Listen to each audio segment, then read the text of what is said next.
Hello everyone. Obviously, if you're interested in making games, you've got to be curious about what the possible career options in this field are. And this session is about just that. The industry for play is huge and it's been around for many years with the overall profit only growing at every stage of innovation. Forerunning companies have long since become household names. To list a few, in the toy industry we have Mattel, Hasbro, and Lego. Their products need no introduction. The most popular tabletop family games like Monopoly, Uno, and Scrabble are licensed and published once again by Hasbro and Mattel, while Milton and Bradley is responsible for the extremely famous The Game of Life, Hungry Hippos, etc. But in the current scenario where board games have a serious followership and even regular conventions where enthusiasts meet up to test and perfect their games, Gatekeeper Games is a well-known company. Finally, the video game genre has the nostalgia of Sega games written all over it, though the fiercest competition in the new age is from Nintendo, the makers of Mario, EA that brought the enthusiasm of FIFA into a football simulation game, and Microsoft, who introduced the world to Halo. But those are just names. You must be wondering, what goes on inside? The Lego factory is half a kilometer long and almost completely automated. Fun fact, it is the largest manufacturer of tires with 306 million little tires being produced every year. Whereas a video game factory will look like a regular office, but the intensity of work is nothing short of the hours of mechanical output expected from machines. And this is Ludopact, a board game manufacturing unit in Germany that do everything from printing to die cutting of pieces to the packaging of cardboard-based board games.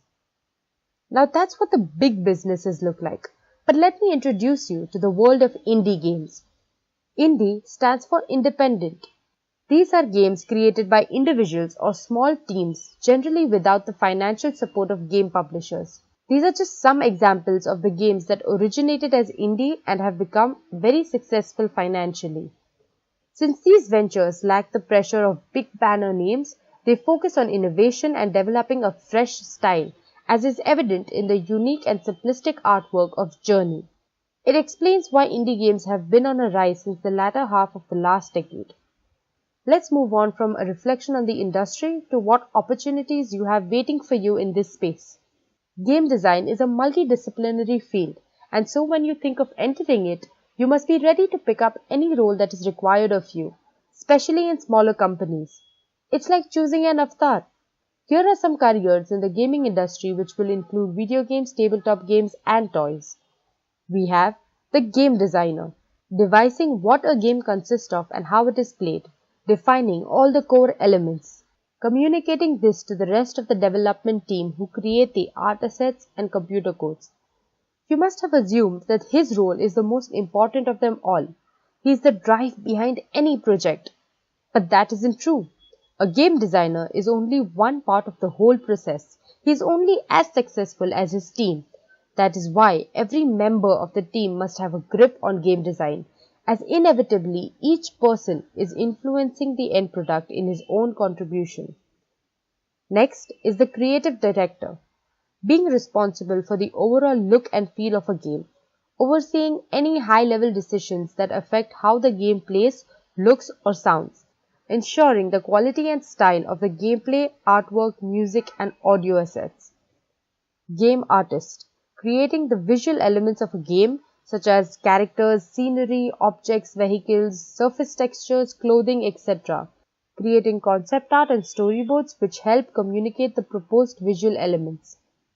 If you're good at that, you can be the lead artist, devising the game's visual style and directing the production of all visual material throughout the game's development. Managing the art and animation team is a big part of what you do. An animator takes care of the portrayal of movements and behavior within a game, making best use of the game engine's technology within the platform's limitations. Graphic designer creates all the necessary visuals and representations required in print or digital media promotion. Packaging design would be one of the major responsibilities. Video games have storylines. Pen and paper RPGs have regular publications. A game writer is responsible for creating the scripts and dialogues for the game in tandem with the game designer. Then there is the audio engineer, creating the soundtrack for the game, including music, sound effects, character voices, spoken instructions, and ambient effects. A producer, possibly the most demanding of all jobs.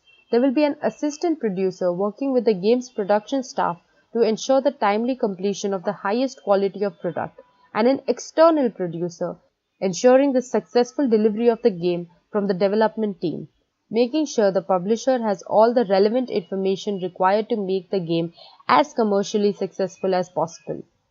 Next up, industrial designer, who works on conceptualizing and prototyping of models and contributes to the system design involved in the manufacturing of any toy. An engineer works very closely with the product designer on any project. The specialization depends on the kind of toy or game being designed.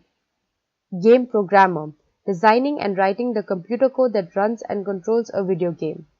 One can then progress to becoming the lead programmer, leading the programming team responsible for creating all the computer codes which runs and controls a game, producing the technical specification for the game and managing the overall code development process. Level editor, defining and creating interactive architecture for a segment of a game, including landscapes, buildings, and objects. The images that you see are screenshots of softwares and game engines being used to make these environments. That's the end of the list, but not the end of possibilities in this field. This profession takes literally the phrase, if you can dream it, you can do it. Where do you go to learn all this stuff? In India, currently only the National Institute of Design in Ahmedabad offers a course on toys and game design. Institutes like Srishti, IDC, Raffles, and MIT Institute of Design offer an education on various disciplines like graphic design, animation, and industrial design. For video games, DSK in Pune is the leading institute in the nation, quickly followed by Backstage Pass. While the Indian School of Gaming, Zee Institute of Creative Arts, Maya Academy of Advanced Cinematics offers various related certificate courses. This brings us to one question. Are you ready to learn?